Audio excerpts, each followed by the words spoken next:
Thank you for joining us on our My Wealth webinar. Today we have Michael Baker from ICM Asset Management. They run a more institutional private real estate fund. They have income properties, developments. They're in Mexico, the US, and parts of Canada. They have a very long track record of sustained growth and protection of capital. And they've been a partner of ours for a few years now. We're very excited to have them. Michael, if you could just introduce yourself, the role that you play within ICM, and we can go from there. Sure. Thanks, Jeff. And hopefully everybody can hear me well, and appreciate Dave and Raheem for including me as well. Great to meet all of you today. My name is Michael Baker, as Jeff suggested, and I have been with ICM for the better part of about 7 years.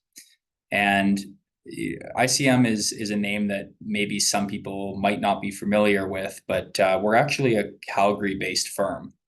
And we were founded as a family office manager, and effectively we managed exclusively ultra high net worth family office capital for the better part of 12 years since our inception in 2003. And in about 2017, we started to broaden the business a little bit and actually start to launch more open-ended type fund strategies that would appeal to retail investors, family offices, institutionals, and our clients actually range up to some of the biggest pension plans in Canada. So ICM manages funds in a series of different kind of sub asset classes within the private alternative space. But for the focus of today's discussion, I'm going to hopefully provide you guys a little bit of insight into our private real estate platform. And typically when I do these things, I hope that we can keep these as conversational as possible. I would encourage you to ask questions. I don't know if there's actually a question box that you can submit things through, but if you have questions along the way, feel free to either post them on there, note them on to be able to ask on the end. But hopefully we'll be able to provide you guys some value. So if you just give me a moment here, I'm just going to share my screen so that you have a little bit of context to be able to follow along with me.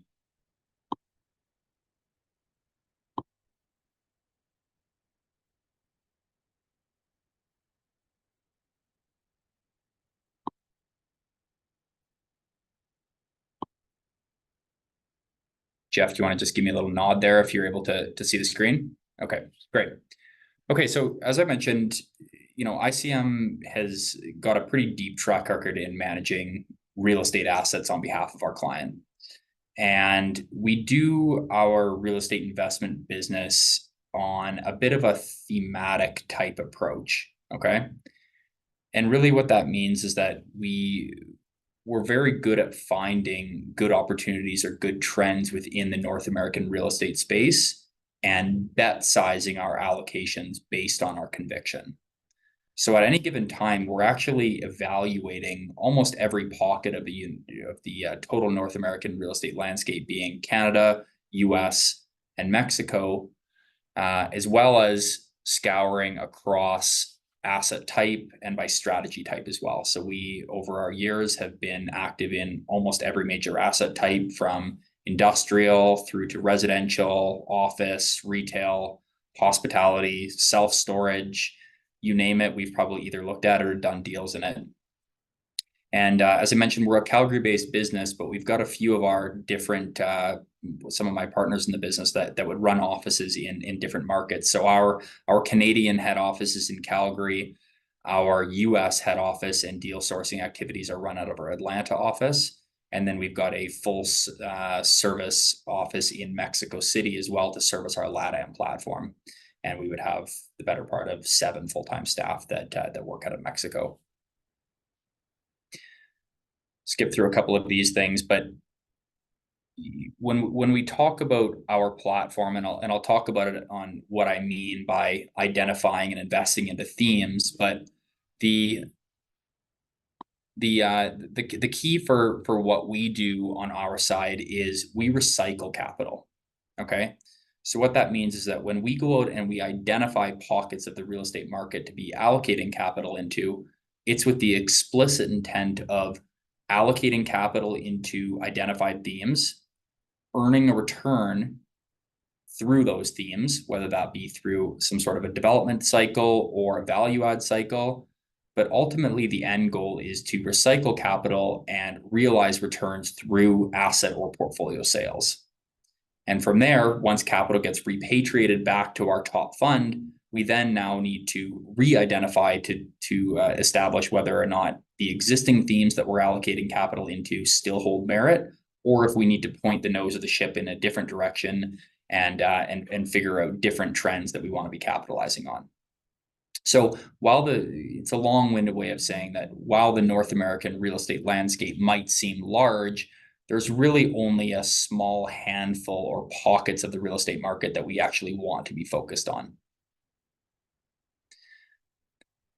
And I'll talk really briefly about kind of our structure so that it provides a little bit of context. But the mandate that we've been working with Jeff and his team on for years is called ICM Property Partners. And ICM Property Partners sits at the very top of our real estate platform and acts as our only open-ended evergreen structure. So you can think about ICM Property Partners as effectively a single vehicle that participates in all of our underlying limited partnerships and all of our underlying limited deals at the exact same time. Okay. So we've got opportunities where we have clients that are much larger, or institutional clients or pension clients that might have appetite only to participate in certain deals with us or certain pockets of the market with us. And that would be down into our thematic or project LP layers of our platform. But Property Partners is a structure that will participate in all of our deals at the exact same time. So we've kind of identified these kind of core thematic limited partnerships that we launch and manage assets on behalf of clients. And I'll provide a little bit of context into kind of what we're seeing as the best areas of the North American market right now.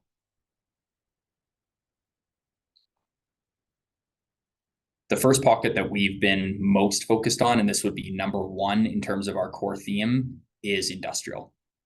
This is a pocket of the market that we've been investing in since 2018, and we started evaluating in 2016. But really, our industrial theme conviction is driven by serious nearshoring and e-commerce trends. Right, we've got a large portion of our industrial business that's situated in the Sunbelt US and in Mexico, where you're seeing pretty significant tailwinds from this kind of nearshoring or friendshoring trend, where US major business is looking to both manufacture, store, and deliver goods closer to their end customer. Again, that's kind of a long-winded way of saying that the major US businesses are looking to de-risk their supply chain away from Southeast Asian markets. Our second core theme, this would be number two in our ranking of our highest conviction, would be residential. This is both single family, purpose-built for rents, as well as multifamily, and really, again, focused in undersupplied growth markets. So for us, what that means is we found pockets of Western Canada that would satisfy this bucket, but mainly our focus has been in these Sunbelt states that have experienced the highest growth. Think Georgia, think Texas, think Arizona, Florida, Nashville. These are markets that are experiencing very high wage growth and very high population growth. And those two things together boil down to high rent growth, which is kind of real estate 101. Our third bucket of focus has been in hospitality. And this is where we start to get into kind of some of the smaller, more niche themes. So when we think about ICM Property Partners as a total fund allocation, I want to be clear that something like hospitality or this next theme, which is Class A Canadian self-storage, might only represent, call it 3 to 5% of the portfolio wedge, given the kind of the size of the asset class. But both of which would be considered more emerging type themes for us. And the reason why it's important that we make investments into these emerging themes is that we need to have a backfill of themes to be allocating capital into. So, when something like an industrial theme that's been, taking up 2/3 of our capital over the last 5 years, if that theme starts to get long in the tooth, we need to make sure that we've got expertise and we've built the right partnerships to be investing into kind of some of these other more emerging real estate asset classes that allow us to fill the pipeline in the future. So that's a little bit about kind of where we've allocated capital, some of the markets that we're looking in. But as an overall theme for what you'll find from ICM is that we're highly focused in markets that are experiencing wage growth and population growth, right? I mean, as I said before, real estate 101 is where can you experience the greatest rent growth? And those two drivers are really important. And then from an asset type perspective, we're mostly just focused in where there's the greatest delta between supply and demand. And those fundamentals have really been what's driven us towards investing into these core themes.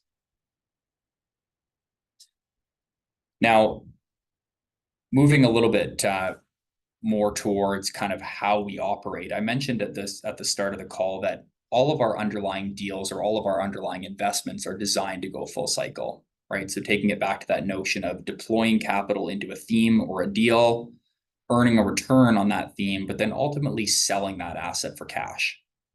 And so for us, we're really focused on a full cycle track record, because at the end of the day, that is really the only measure of true price verification in real estate. In the private markets, unless you're selling something for cash, everything is just basically considered an interim price. So, I trust that the text is very small on the screen, but we display this to demonstrate that we've got a very long 20+ year track record of taking assets full cycle for very profitable returns on behalf of our clients. And I thought that maybe after showing you this, it might be appropriate to kind of talk a little bit about how we value properties, what we're seeing in market in terms of valuations over the last couple of years, how the real estate valuations have been impacted by the Fed's rate hike cycle, et cetera. And I think that, our approach to how we value our underlying assets is mission critical to how we deliver consistent returns for our investors. And it looks a little bit like this. Okay. So at the start of a new deal, and right now we're looking at a development deal for as an example, this is just an illustrative representation of how our development valuation policy works. But effectively, before we deploy capital into a deal, we're going to have an underwritten return, right? What is the return that you think you can earn over a full cycle by deploying capital into that deal? And we take that deal underwritten IRR, which in this illustrative case right now, you're looking at a 20% underwritten IRR. Okay, so let's say this is a industrial development in Atlanta, Georgia. We think it's going to be a 3.5 year hold period, and it'll be a 20% annualized IRR over the course of that 3.5 years. What we do for our valuation policy within the fund is that we do not take the full underwritten IRR. We take about half. So our valuation policy will stipulate that we will carry our assets and mark them up only at the tier 1 preferred return for that asset development. And like I said, it's typically about half until we reach an inflection point here where we've built in certainty that we will hit our underwriting assumptions. So effectively what we're doing is we're giving clients half of the underwritten return until we prove that we can hit the underwritten returns. And what that does is that it builds in a large margin of safety between where our current marks in the portfolio are relative to what we think we can achieve by taking something full cycle. And just to touch on that, sorry. And for those who haven't participated in that, could you just explain what proving your return would be? Where would you be in the cycle of the project? Yeah, so this inflection point, good question, Jeff. Thanks for chiming in there. This inflection point here where we more aggressively close that gap between that tier 1 preferred return and the actual underwritten return could be represented by a few different things. But most importantly, it's likely when a development project has been completed and leases are being signed, or we've actually received an offer to buy the asset.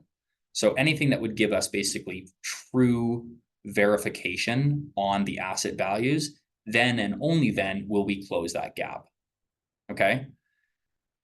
And I think that, this is really important during a more turbulent valuation time like we've seen over the last, call it 2.5 years, because we have built in that margin of safety, right? When the Fed raises interest rates by 525 basis points in the fastest cycle in US history, you will have compression in asset values, right? Once an asset starts producing income, it now needs to be valued on a cap rate basis. And as interest rates rise, cap rates expand, putting downward pressure on asset pricing.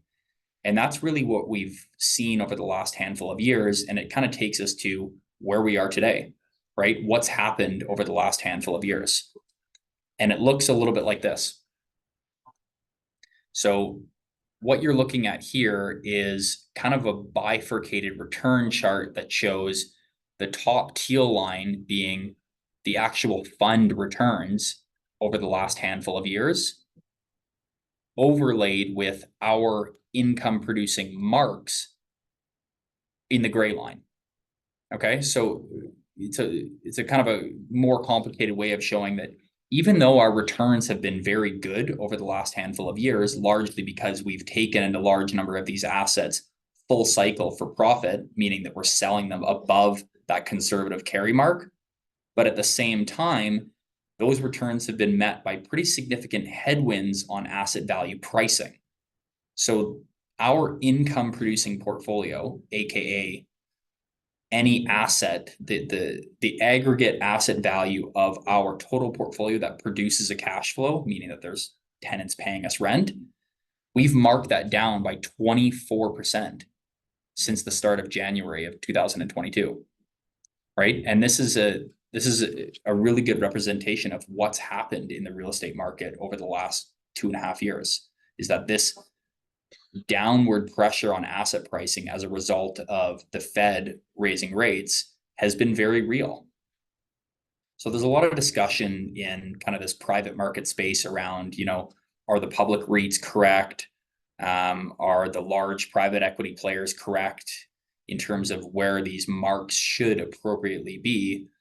And I suppose we've always taken the approach with our client that says, look, we're going to sell all of our underlying assets, right? We're going to take them all full cycle.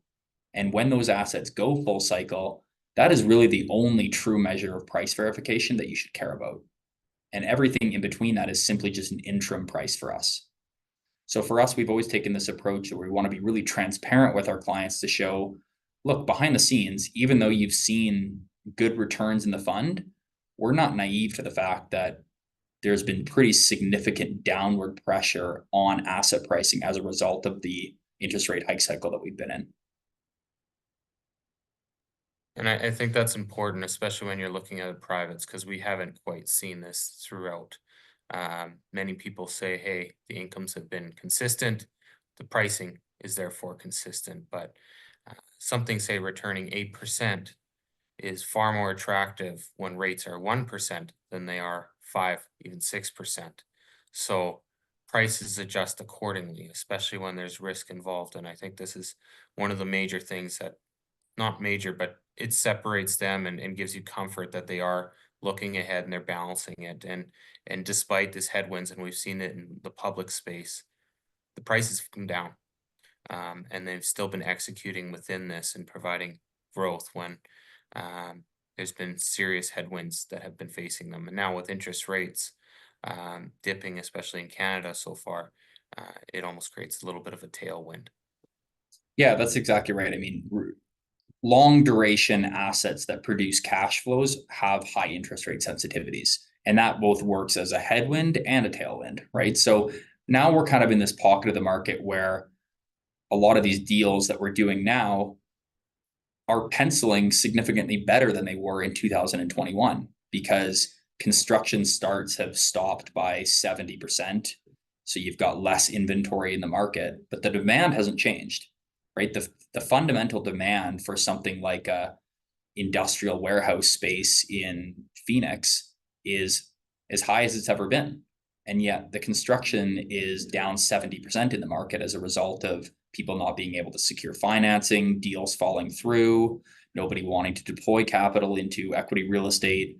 And so it creates a really interesting pocket where those who are deploying capital in the lows of a market like this will be significantly rewarded in the future relative to those who are sitting on their hands and not doing new deals. So I think that kind of takes me through most of the things that I thought you guys might be interested to hear about from a kind of where we're focused perspective, valuation perspective. I know Jeff had mentioned that there might be a couple of things at the end that we might want to touch on, but in the interest of staying just on kind of broader real estate trends, questions, is there anybody on the line that had anything specific? Did we see anything in the chat? Yeah, so there is a question box in the bottom of this. It says Q&A on there. Just feel free to type them. I'm more than happy to ask them on your behalf. Some of the things you guys have exposure to Mexico. There's a couple components. Sometimes you aren't the sole investor in the project. What are the types of names of groups or institutions that partner with you on these projects? And what's the landscape like in Mexico right now? Yeah, two really good questions. So maybe to answer the first one, I'll take you back to the structure slide that I had showed you earlier, which looks a little bit like this, right?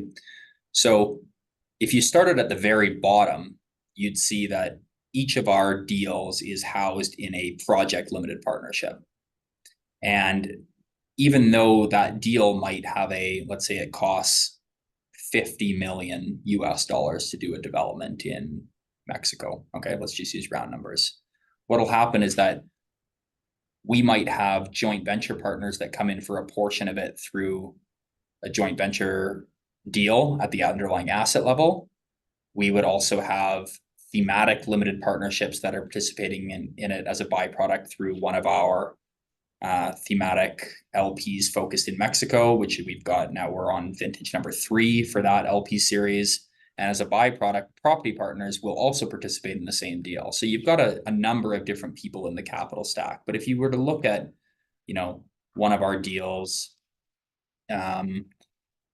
let's go to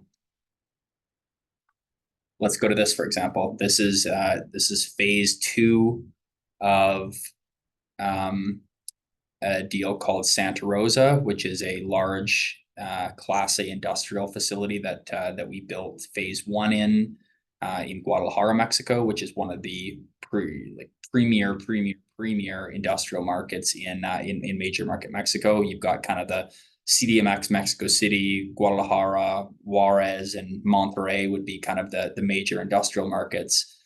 But in something like this, we would take this deal out to our institutional clients, and in the case of phase number 1, this was a deal that we did in partnership with one of the Maple 8 pension plans in Canada, so one of the 8 largest institutional allocators in Canada. So we would lead that deal on their behalf. They would invest through our structure, and property partners, as a byproduct of participating in all of our deals, would also participate in the same deal.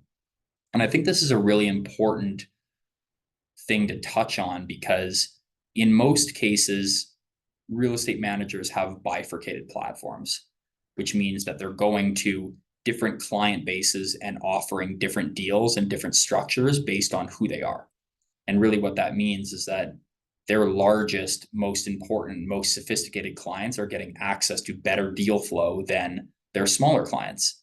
And that's the exact opposite of what we do with our platform, because property partners, which is our most easily accessible vehicle, will participate in every single one of our deals, even if it's in partnership with a Maple 8 pension plan, for example. But to give you an idea of kind of where the market has moved and why it's important that we're participating in multiple phases of these development deals, is that it gives us right of first refusal on future phases, right? So let's look at this as an example, right? This is phase 2 of a very successful phase 1 that we've already completed and will ultimately sell. But we've got a right of first refusal where we're going to be closing on this phase 2 land at $2.20 US. The market's moved since we signed those contracts back in 2018 to the point where the market's $9 now. So we can earn strong returns just by participating in multi-phases because we found the right deals to begin with. And this is really important for us to be backfilling our pipeline with these multi-phase projects, because it gives us the ability to say, okay, yes, we do want to participate, or no, we don't want to participate because we're finding better opportunities in different pockets of the market.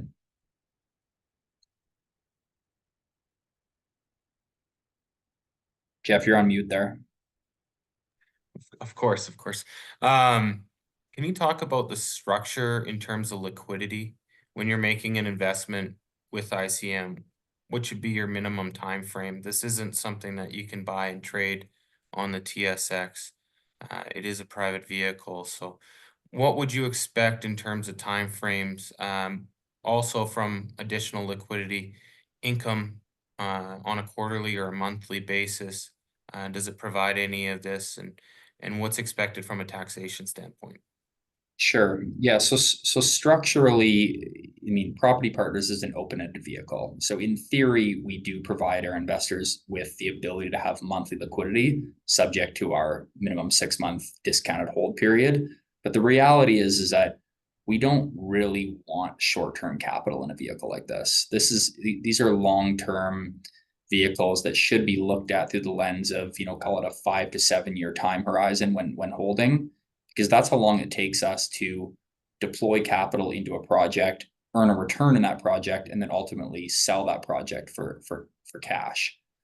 Now, going back all the way to the start, when I talked about kind of our business model of the fund, when we talk about liquidity, I think it's also really important to tie our business model into the liquidity of the structure itself, right? So when we are identifying these themes to allocate capital into, earning a return, but then ultimately selling those assets, that's cash back to the fund, right? So when one of these underlying project LPs sells, okay, let's say this LP sells for, again, 50 million bucks, and Property Partners owns half, let's say, well, then there's 25 million bucks coming back to Property Partners.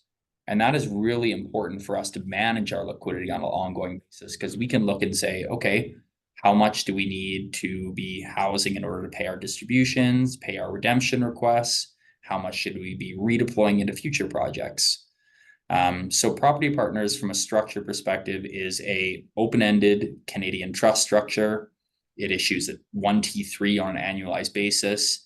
Property Partners as a fund will deal with all the logistics of foreign property ownership, meaning that we will pay withholding taxes and manage all those foreign jurisdiction, call it headaches, that would typically be make it almost inaccessible for the average investor to hold foreign investment property on their own. And then we will roll that all up and issue it on 1T3 on an annual basis. Property Partners pays a fixed distribution on a monthly basis. Our annualized yield right now is about 6%. And tax treatment of the distributions will be largely dependent on the portfolio activity over the course of the year. But we've had years where it's ranged right from 100% return to capital, right to 100% capital gains, and everything in between. Dave, Raheem, any questions or thoughts? Yeah, sure. Hey, Mike, great to connect. Just a couple of thoughts here. Where are you seeing the pockets of opportunity?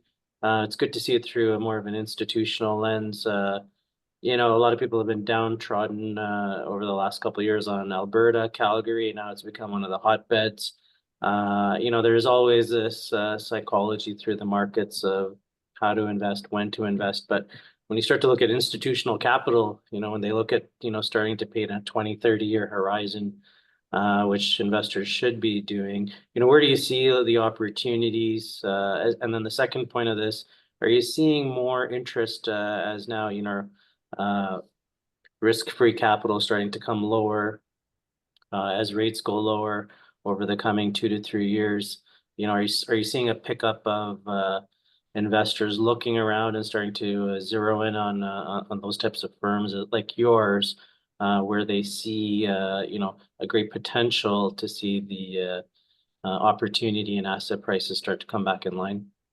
Yeah, definitely. There's kind of three parts of your question there. I mean, the first part is kind of on the cycle of where we are in this capital deployment phase. And if you were to go and ask the largest and most sophisticated allocators out there, a la the Brookfields and the Blackstones and the KKRs, they are foaming at the mouth to be deploying capital into this market, because this is the first time since, call it, well, look, I mean, real estate and interest rates are largely correlated. And when we've had a effectively glide path of lower interest rates for the better part of 15 years, asset values have been propped up. And this is the first time in kind of our generation where we're seeing ridiculously good opportunities to be deploying capital. So if you have an extremely long time horizon, like somebody like a Blackstone or a KKR, or that we would strive to have, this is a ridiculously good time to be deploying capital, right? Because this is the first time that you've seen asset values that have materially come off. Your other question was kind of around, which pockets of the market that we're seeing opportunity in. I mean, we still are seeing more opportunities in the US than we are in Canada, just as a byproduct of the size of the markets. But maybe just taking your example there on kind of a more local flavor, when we look at our Canadian allocations, we're very bullish on Western Canada, and we're extremely bullish on Alberta, to be specific. Almost all of our Canadian capital that has been allocated in our platform, which is really only to the tune of about 15% of it, has been focused in largely Alberta.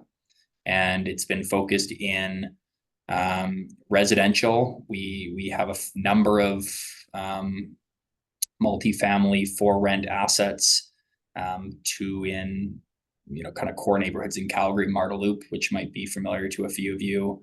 But yeah, I mean, rolling it back to kind of that overarching theme of our platform being, high growth markets, high wage growth markets, high population growth, and asset types that have deltas between supply and demand, something like multifamily in Alberta checks all of those boxes, hence why we're deploying capital there.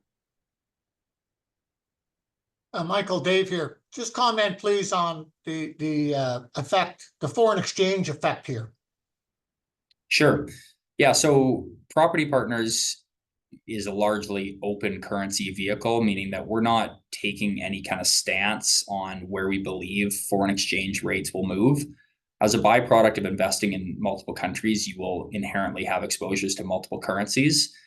Probably the most common question that we get around currency from our platform is around our Mexico exposure. But interestingly enough, Mexico has sophisticated their economy quite a bit over the last, call it 10 years. So much so that most of the large scale deals that we're doing in Mexico are actually US dollar denominated, meaning that they're being constructed and financed in US dollars. The tenants are paying us in US dollars, aka the rent is actually being collected in US dollars, because it's largely major US business that are leasing the space.